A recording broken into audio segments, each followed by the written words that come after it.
So the intention of the First Step program really was to get skills and some values, kind of perceptions about how we deal with conflict into people in the community who have existing personal relationships with those most affected by gun violence in the city. And so, not necessarily kind of your typical social workers and mentors and police officers, that kind of thing, but cousins and uncles and aunts and grandmas and parents, friends of folks who are most affected, with the idea that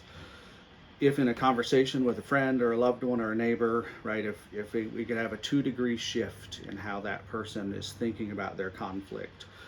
over a month and 6 months and a year, that 2 degrees really amounts to some significant change kind of community wide. When we received the funding, it was $32,000 in all, and as of a couple of weeks ago, I think at this point, the remaining funding, roughly 22,000, has been returned to the city. The funds that we didn't use, and so the funding that was used for recruitment and outreach and putting together the curriculum, because it needed that kind of special approach where it was people in the community, neighbors and friends, not necessarily folks in a professional setting. And so customizing a curriculum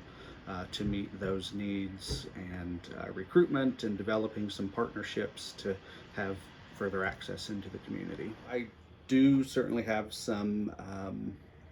regrets about the progress that was made, and there were lots of challenges that we ran into. And I think just the fact that, and I think this is maybe similar to the work of the